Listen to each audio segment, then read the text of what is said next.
We begin in love, and because we begin in love, we also begin with a warning, very gentle but very clear. A holy symbol can be your servant, or it can quietly take the throne. A cup, a crumb of bread, a phrase spoken in unison, can be a window through which the light of the indwelling Christ pours. But if, without noticing, you lean on the window as if the glass were the light itself, you will find yourself with glass in your hands and night still in your room. I am not here to argue about forms, nor to scold sacred customs. The danger is never the table, never the cup, never the bread. The danger is the misplaced reliance, the subtle habit of using an outer act as inward assurance, of resting your heart on the sight and sound, and calling that rest God. You know how quickly the sense mind, very sincere, will make a talisman out of anything it can see or touch. If I can see it, if I can taste it, I am safe. But our reliance is not in the thing seen. Our reliance is in the infinite, invisible. God is our safety. God is our life. God is the substance behind symbol and the spirit behind rite. When the rite is a servant, it says, "Look through me." When the rite is a substitute, it whispers, "Look at me." And the whisper is so polite, so pious, you hardly notice that your confidence has shifted from presence to performance. Then you go away with a memory, when what you needed was God. Let us set our feet right at the very start. We are not here to polish the chalice. We are here to behold the life that fills it. We are not here to improve the ceremony. We are here to discern reality from appearance, presence from performance, the living Christ from the lovely picture about Christ. Not I took communion, but God is communion. Not I have done the act, but God is the act, the actor, and the life acted. God is omnipresence. Therefore, the assurance of God cannot be tied by ribbon to any single moment, table, or place. God is omnipotence. Therefore, no symbol can add to it, and no absence of symbol can subtract from it. God is omniscience. Therefore, understanding flows not from the tongue that recites, but from the Spirit that reveals. So I ask you, as one who has made this very mistake, and more than once, if communion is meant to reveal union, why do so many of us leave the service unchanged, still afraid, still hungry, still seeking the very Christ to whom we have sung? Why does the heart, warm in the hymn, grow cold when the kitchen light is switched on? Could it be that we allowed the sign to be our solace and never let the living I take us? Hear within you now a simple word that begins to right the ship. I, in the midst of you, am mighty. If that is true, and it is, then the table serves by pointing beyond itself, and the symbol fulfills its purpose by vanishing into realized presence. This is the tension we must keep before us, not as criticism, but as invitation.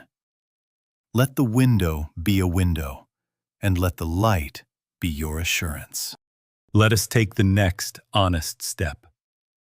Because if the window is truly a window, then we must let the light come through on its own terms. Not I took communion, but Christ took me. Not my hand reached God through a sacred act, but God revealed himself as already present. Lo, I am with you. Not I fulfilled an ordinance and so secured my standing, but God is the standing. God is the life. God is the communion. Do you see the direction changing? The sense mind always wants to move outward to upward. I will do this, and God will do that. but spirit moves inward to outward. I am in the midst of you, and because I am, the doing appears. Jesus did not say, I have arranged a fine ritual, therefore the Father arrives. He said, I can of mine own self do nothing. That is the reversal. That is the safety. That is the end of personal effort trying to buy spiritual security. Now I must touch the tender place we all share. There is in us a very polite accountant, very sanctified, who brings a little ledger to the altar. I was present, I was reverent, I was careful, therefore I am safe. And the accountant means well, but it is the same old I, frightened and trying to insure itself with spiritual currency. That I will sit straighter, sing louder, sip slower, and still go out with the same loneliness, because it is the wrong I. Instead of this I am business, change your treatment to God is. God is the substance of the bread. God is the life of the wine. God is the presence that needs no ticket of entry, no receipt of purchase, no proof of worthiness. God is omnipresence. So the moment does not create God. The moment simply reveals what already is. Communion, then, is not transaction, but revelation. Not a climb, but an unveiling. Not a bargain, I give piety, you give peace, but an awakening to what has been true since before bread was baked or vines were planted. Christ in you, the hope of glory. Made conscious. When the veil of doing falls, revelation stands. When the bargaining stops, the whisper is heard. Fear not, it is I. And where that whisper is, there is communion, whether you hold a cup or hold a dish towel, whether the organ is swelling or the kettle is singing. Lay down the measuring rod. Stop grading the ceremony by precision of words, by posture, by length of silence, by whether the chalice was silver or wood. The proof is not in the correctness of the form, but in the opening to the indwelling I that says, I will never leave you nor forsake you. If, in that moment, fear loosens its fingers, if condemnation releases its grip, if a lightness comes that was not there 5 minutes ago, then the presence has disclosed itself as the life of you. If you leave with a checklist and the same old dread, you had a ritual. If you leave with an inner yes that does not argue, you had communion. So let the act serve, but let God be God. Look to me. Look to me. Look within, and here I in the midst of you am mighty. Not you carrying God to your heart, but God carrying your heart into His life. Not you securing safety by performance, but God revealing Himself as safety, as peace, as your own breath. And then the table is holy indeed, because it has ceased to be a wall and has become a window, through which the infinite invisible assures you, quietly and forever, Lo, I am with you, now and always. Now let us smile a little, because the Spirit often teaches by a picture that makes the whole room breathe again. You know the story I have told of the hypnotist who convinces a very intelligent man there is a white poodle in the room. The gentleman will pet it, avoid stepping on it, and even hush others for fear of scaring it. He will act as if it were there because suggestion has clothed nothingness with form. There is no poodle, of course, but while the suggestion holds, the unreality governs conduct. And so, at the altar, many a devoted heart has been taught by centuries of suggestion that God draws near when candles are lit and a certain sentence is spoken, and far when the matches are cold and the sentence forgotten. The poodle, friends, is at the altar when we believe arrangement creates presence. We turn our heads and say, "Shh, don't disturb. God is here now." And then whisper in the kitchen, "Where did God go?" Wake up, and you will see there is no white poodle, no separate power in form, no absence of God outside of form. You do not kick a poodle out of the sanctuary. You awaken the sleeper to the fact that God is. God is omnipresence. Therefore, no arrangement can bring God nearer. God is omnipotence.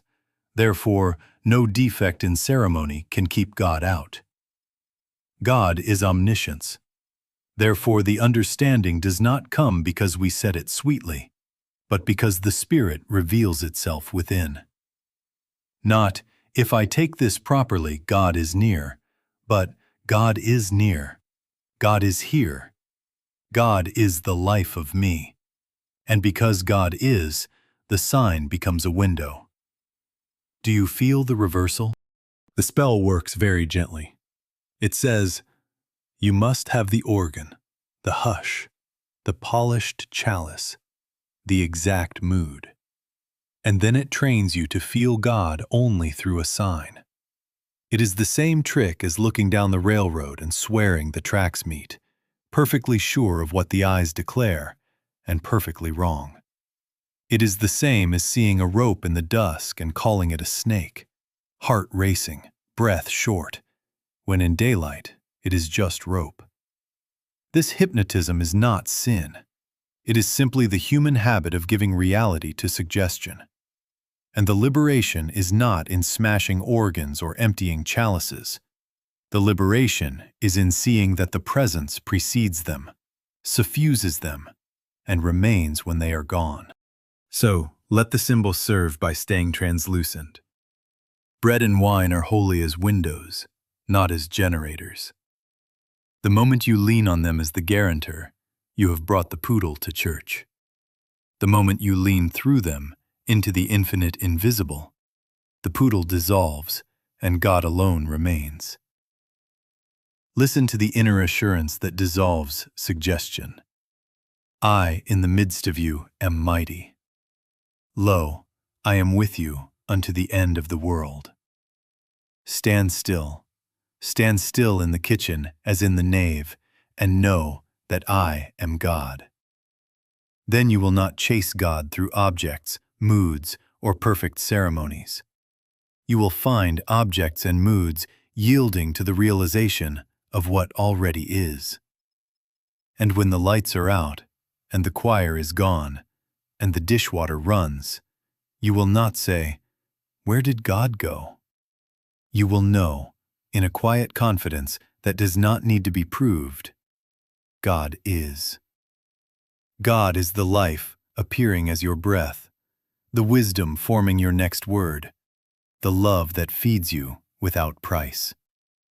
Wake to that, and the altar follows you through every doorway you cross. There is another polite trick at the very door of the sanctuary, and it wears such good clothes that few ever suspect it. It is the inner examiner with the little pencil, whispering, I am worthy today. I am not worthy today. I am prepared. I am unprepared. And the entire transaction remains on the level of the personal sense. The same old I, now spiritualized, now ashamed, now proud, now deflated. Who made you the gatekeeper of grace? Who assigned the human mind to certify the infinite invisible? Friends, that is the same accountant we met a moment ago, ticking off merits and demerits and calling it reverence, and all the while keeping the meal in the realm of personality. Good days and bad days, guilt and glow. While Christ waits to be realized as the only life present. Let us make the clean turn. Not, I am spiritual, but God is spirit. Not, I am pure, but God is purity, revealing itself as the life of me. Not, I am ready, but God is readiness. God is the light that needs no switch, the life that needs no wind-up. Not, I am worthy, but God is worth. God is holiness. God is the substance and the law of being. This is not modesty. This is sanity. God is omnipresence. Therefore, presence does not consult your mood. God is omnipotence. Therefore, power is not rationed by your last hour's conduct. God is omniscience. Therefore, wisdom does not ask your memory for permission to speak. Do you see how the language must change, or the experience remains human? When you grade yourself to earn communion, you keep looking in a mirror and calling that seeing.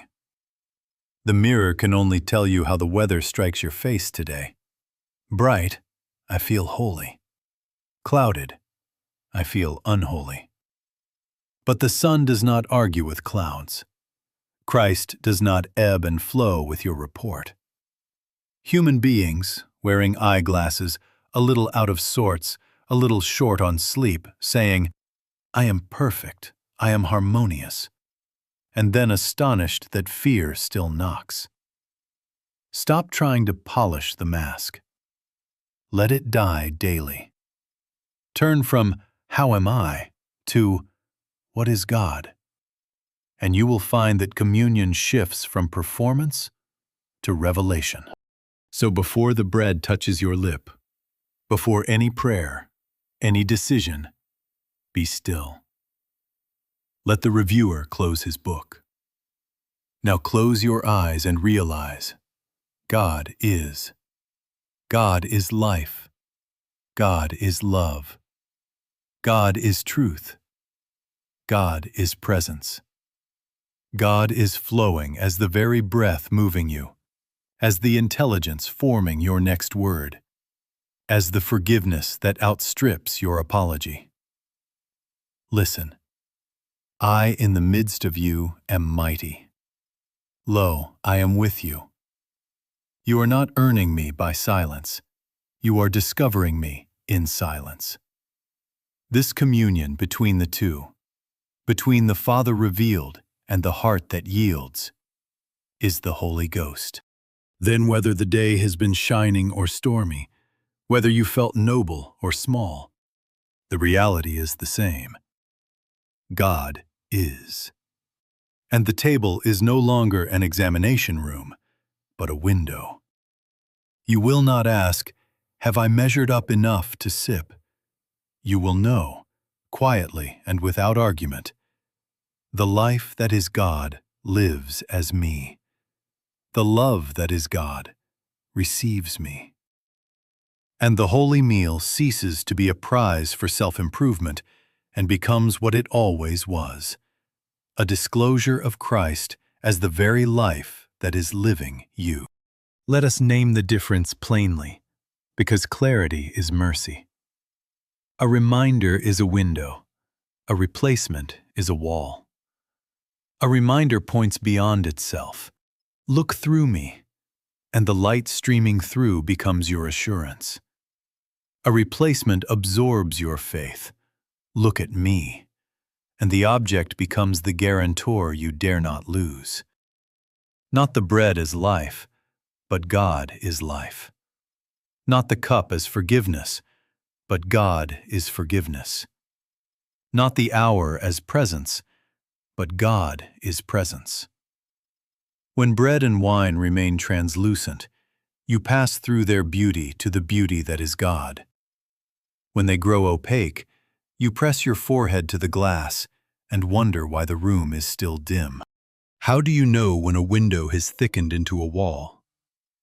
Ask yourself gently and answer without fear. Do I feel closer to God only there? Do I fear losing God if I miss it? Do I leave the table still searching for supply, safety, guidance, as if I had tasted a picture instead of the living Christ? do I protect the ritual, defend, debate, polish, schedule, more than I receive the one it signifies. If your peace is attached to the calendar, if your assurance is chained to a place, if your joy collapses when an appointment is missed, then a beautiful reminder has been asked to do what only the infinite invisible can do, and it groans under a weight it was never meant to carry. This is the wall effect. The mind clings to the outward and forgets the inward. Then it builds a little fortress around the ceremony and guards it with seriousness, and calls that devotion. But devotion that guards the symbol at the expense of the substance becomes bondage. You will find yourself arguing for correct posture and perfect sequence, while the still small voice waits to be heard saying, I, in the midst of you, am mighty. You will find your heart scolding your neighbor's way of holding a cup, while the Christ longs to hold you both. You will protect the hour and miss the life within the hour. That is not sin. It is simply the human habit of leaning on what can be seen.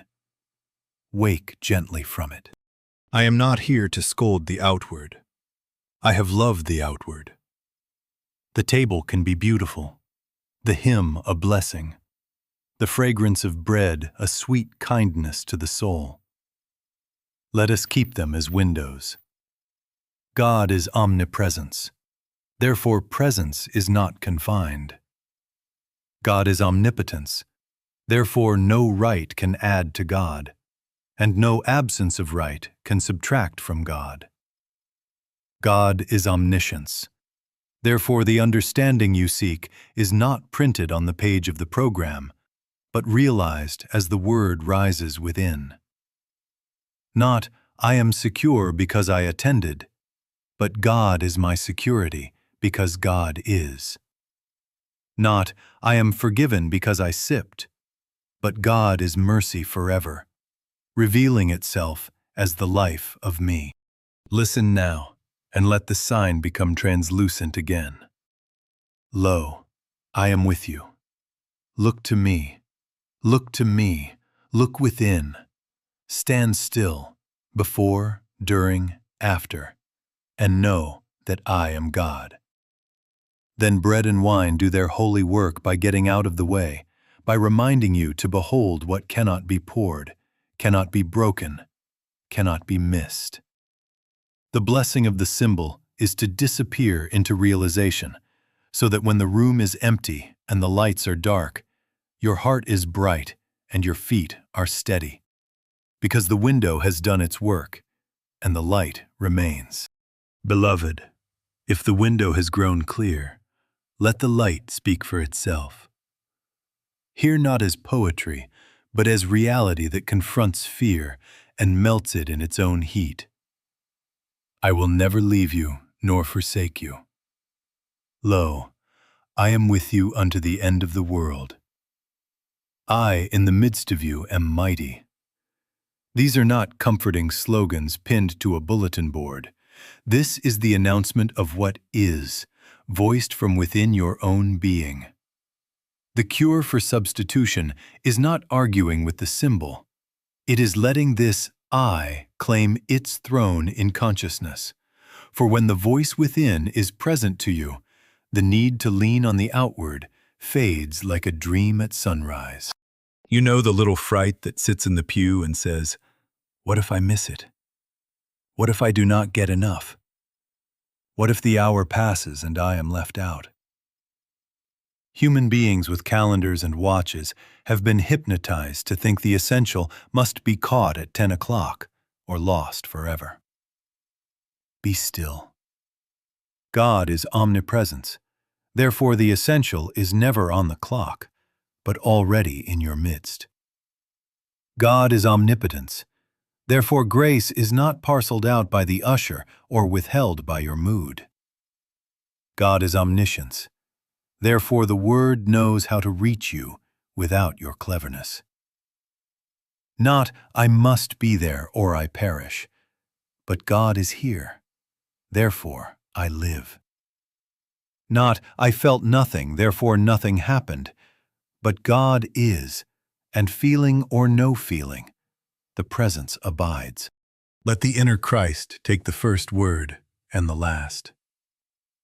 The voice says, look to me, look to me, look within. Do not look to attendance, to the exactness of an observance, to the rise and fall of emotion. Make your reliance where safety is. Our reliance is in the infinite invisible, not in anything that is visible. I am the bread that feeds you in the pantry and in the sanctuary. I am the wine that gladdens your heart in silence and in song. I am a fortress and a shelter. Stand still and know that I am God. I am before you enter the room. I am while you sit in the room. I am when the room is dark and the street is bright. Fear not. When this I is known, communion ceases to be an oasis you must run to and becomes the river that runs through you. The companionship grows practical. Before the decision is made, I am thy wisdom. In the very meeting that once frightened you, I am thy peace. After the door closes and the night seems long, I am thy rest. Then the table is holy, not because of its hour, but because it mirrors what continues when the hour is done. Not a once-in-a-while comfort, but continual presence. Not an occasional assurance, but a steadying hand you do not have to find, because it has found you. So let the question be settled, gently and forever. Are you missing something essential? No. The essential is not in the schedule. It is in your consciousness, awakened to me. God is here. God is the life of you. God is the communion. Yield to that inner first person, and you will discover that before, during, and after any ritual, the same quiet radiance announces itself, and your heart answers without strain, yes, lo, thou art with me, now and always. Now let us do the simple thing, the only necessary thing. Be at rest in your chair. Let the hands soften. Let the jaw unclench. Let the breath come and go without your management. Withdraw the beam of attention from the edges of the room, from the memory of the day, from tomorrow's list, and bring it home to the centerless center that is aware. Now close your eyes and realize, I am. Not a sentence you repeat, a fact that is present.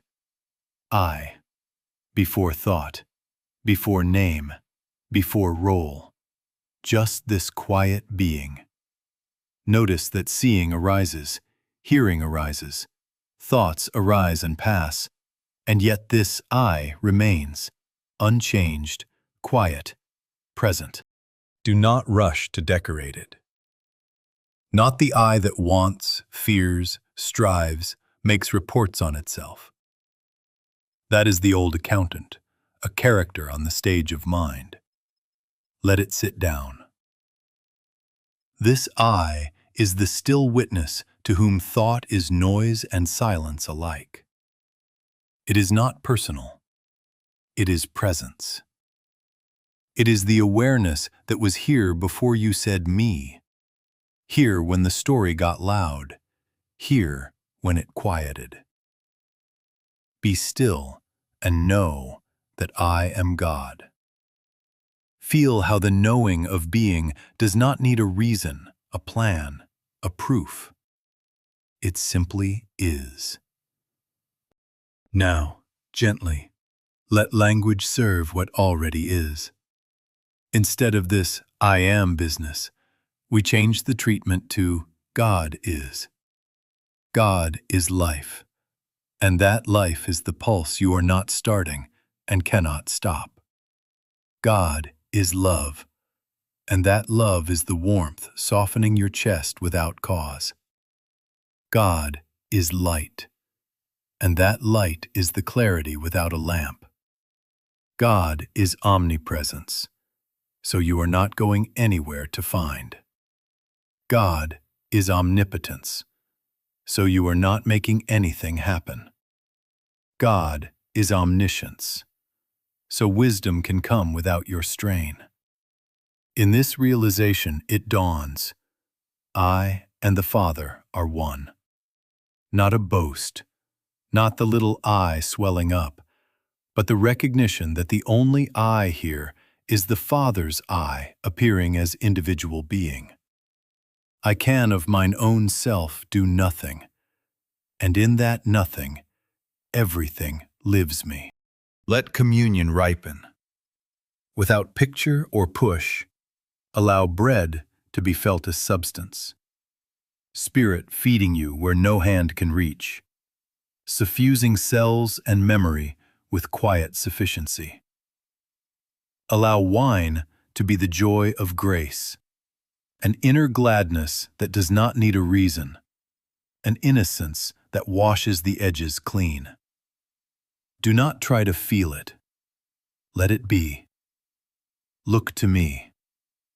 Look to me. Look within.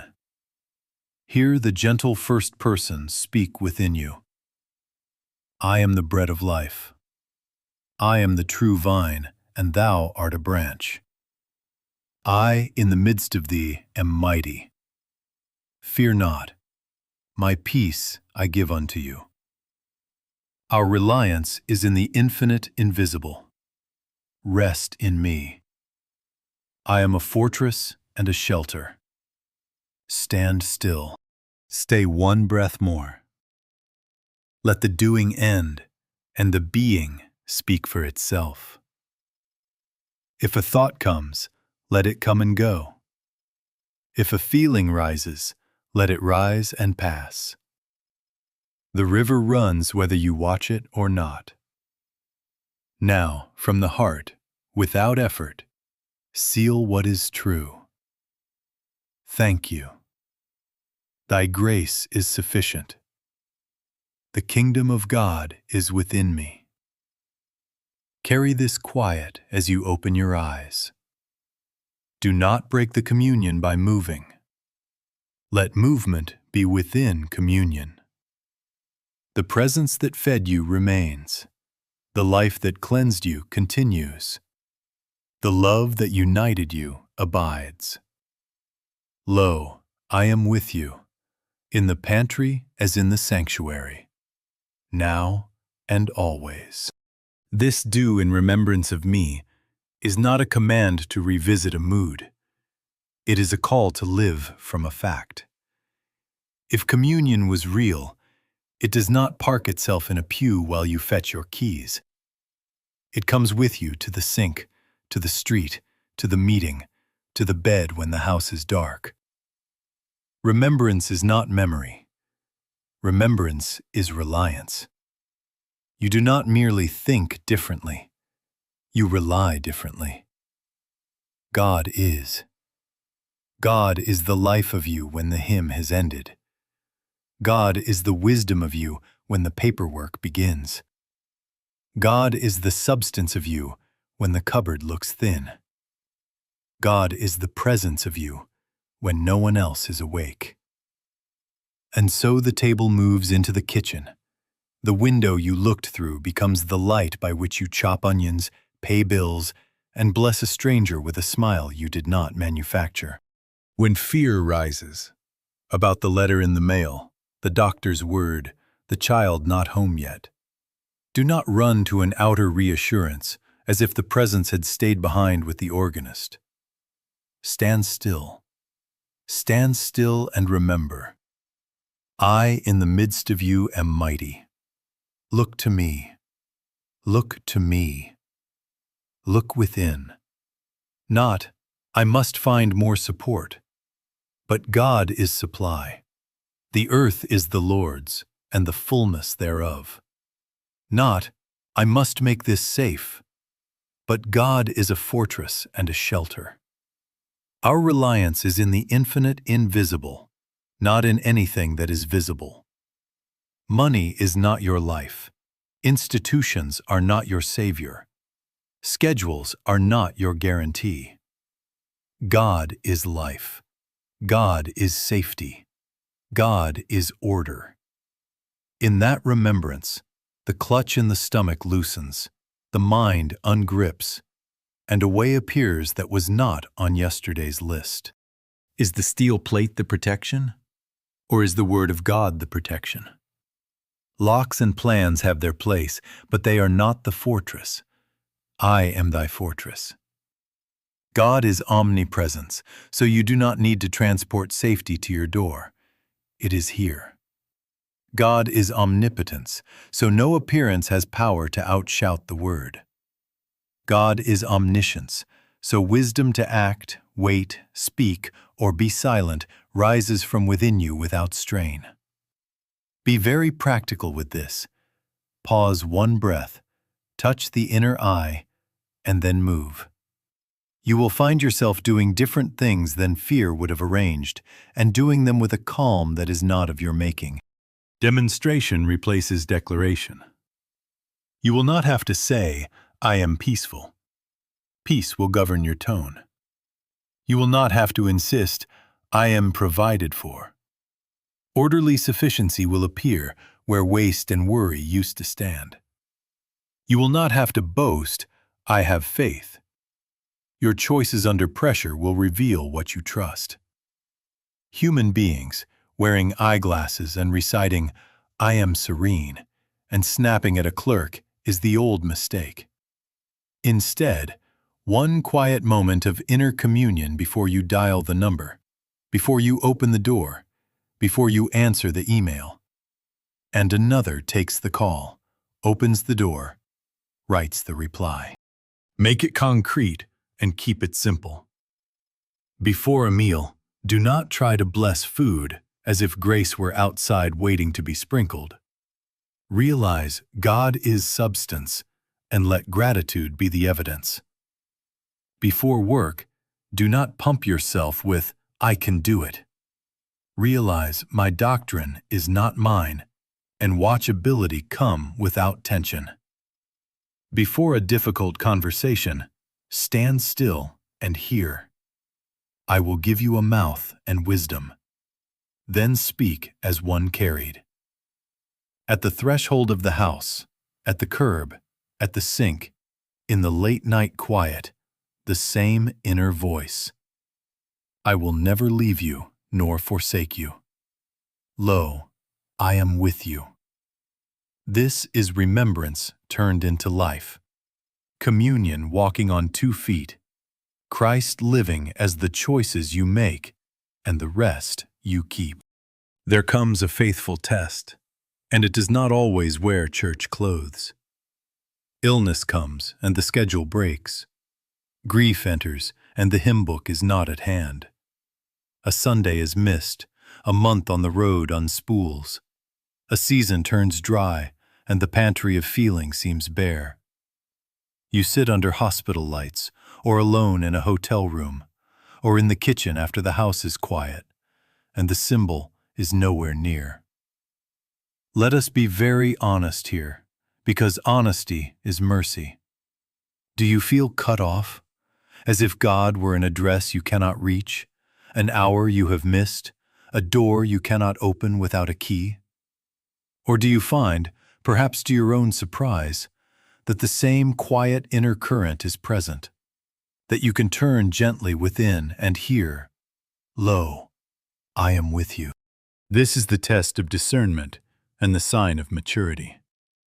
Not a dependence that panics when the form is missing, but a consciousness established in presence that cannot be interrupted. God is omnipresence. Therefore, no absence of right can create a gap in God. God is omnipotence. Therefore, no emergency can outshout the Word. God is omniscience. Therefore, the wisdom you need is not locked in a calendar or a sacristy. When the outward is absent and the heart still knows where to look, you have the reality. When there is no cup and yet the wine of quiet joy rises unforced. When there is no bread, and yet a sufficiency feeds your courage, you have passed from reminder to realization. Listen to the Christ in first person, especially when the room is bare. I will never leave you nor forsake you. I in the midst of you am mighty. I am the bread in your sick room. I am the wine in your tears. I am a fortress and a shelter. Stand still and know that I am God. Our reliance is in the infinite invisible, not in anything that is visible. If you discover in that bare room that fear is saying, I have lost my help because I have lost my form, do not scold yourself. There is no shame here, only an invitation. The discovery of dependence on form is not failure. It is the bell calling you to deeper communion. Close your eyes and realize, God is. Not, I am courageous, but God is strength. Not, I am worthy, but God is holiness. Not, I have missed, but God is here. You will find, as you yield, that the hypnotism breaks. Like waking from the railroad tracks that seem to meet, or the white poodle that seems so real. The room is still the room. The form is still absent. But presence fills what form could never fill. Then, when you return to the table, you will love it more truly, not as a generator to be guarded, but as a window that testifies to what you now know in its absence. The sure sign you have the reality is this: when the ritual is absent, the presence is not absent. Let that be your quiet test in airports and midnights, in grief and in laughter. Look to me. Look to me. Look within. And carry on in the calm that is not of your making. For the life that is God is living you, wherever you are. Union is the inevitable fruit when the window has done its work, when remembrance ceases to be a visit and becomes a dwelling. Not, I take Christ occasionally, but Christ is my life. Not, I meet him at the table, but he is the table on which my days are set. Not, I return to the presence, but the presence returns me to myself and lives me. This is the mystical wedding, the movement from observance to oneness, where the symbol bows and the substance stands forth, where what you sought outwardly is realized inwardly as the very life that is living you. Before, the old self, Joel, Mary, Bill, with eyeglasses and good intentions, tried to be spiritual, dressed up in affirmations and moods, saying, I am serene, I am holy, I am supplied, and growing weary under the burden of keeping the posture from slipping. After, the burden drops because ownership drops.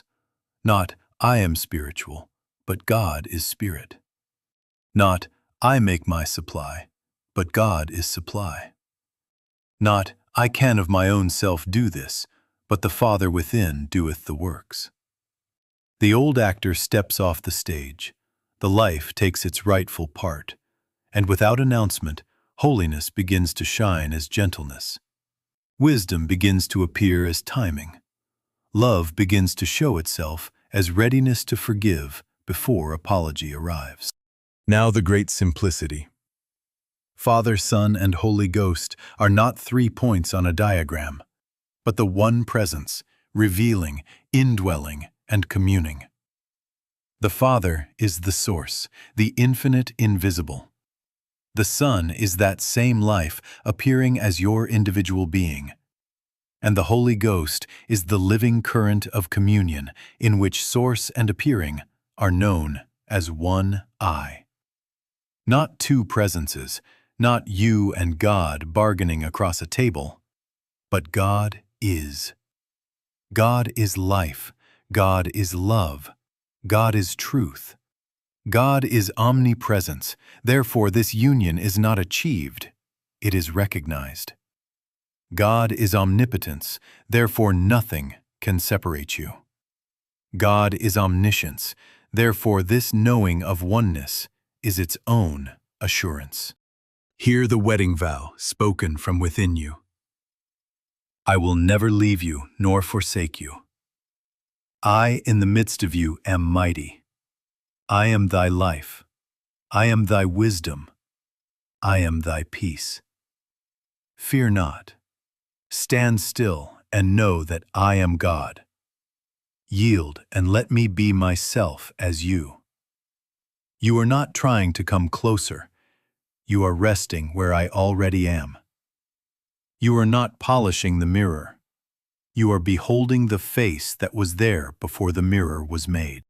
What are the signs of this union? You will not have to say, I am humble. The anthill of self-importance crumbles of itself. You will not have to insist, I have faith. Your choices will reveal reliance on the infinite invisible without strain.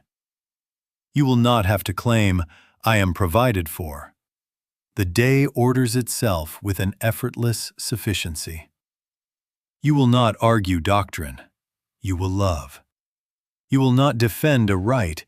You will recognize the presence before, during, and after any right, and let the window disappear into light. In conversation, another speaks with kindness you did not rehearse. At the threshold of danger, a calm not of your making steadies your feet.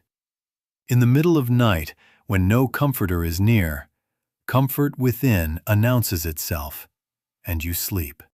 This is the end of communion, which is no end at all, but a beginning without end. Union. The Christ you sought outwardly is known as the life that is living you. Let it be settled, quietly and forever. God is.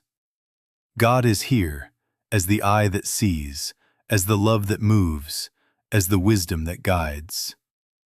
Make no effort to hold it. Let it hold you. Lo, I am with you, not as a guest in your house, but as the life of your house, now and always. Now we make it a rule of life, not as a burden, but as a kindness to your own heart. Never let a week go by without inner communion. Make this simple and make it regular. Set aside each day a small period, quiet, peaceful, no striving, simply to be with the indwelling I.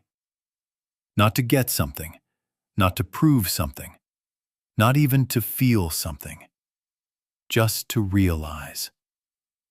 Close your eyes and let the mind lay down its little toolkit. Then, without decorating it, let truth announce itself. God is. God is life. God is love. God is wisdom. God is omnipresence. So you are not going to find, you are resting in what already is. God is omnipotence. So you are not making it happen. You are yielding to what always happens of itself. God is omniscience. So you do not plan illumination. You let the word rise. 10 minutes of this is worth more than 10 hours of anxious affirmation. For in it you shift from I am to God is. And the day takes its tone from presence, not from effort. Join this with holy prohibitions that free your reliance. Do not look to husband or wife, or parent or child, for what only the Father within can be. Do not look to your employer, the market, the doctor, the judge, or even the most polished religious performance as your anchor. Our reliance is in the infinite invisible, not in anything that is visible. When fear would rush you outward, hear it and stop. Look to me. Look to me. Look within. Not, I must be clever enough. but God is wisdom. Not, I must hold it all together, but God is order. Not, I must get back to the sanctuary, but God is here, as the life of me. Give yourself a simple rhythm. Each day, one quiet period in which you do nothing but rest in I. Before decisions, calls, contracts, confrontations, pause a breath. Stand still and know that I am God. Before you step into rooms that once frightened you, touch the inner presence. I in the midst of you am mighty. And once each week, set apart a longer communion, unhurried, perhaps an hour, to sit without request, to let the old actor die a little more, to let the Father's I be recognized as your I. In that hour, say nothing the mind can boast about. Let there be only the gentle awareness, the listening stillness, the gratitude that needs no words. Now hear the voice that makes this rule sweet. Relax. Rest. I am with thee.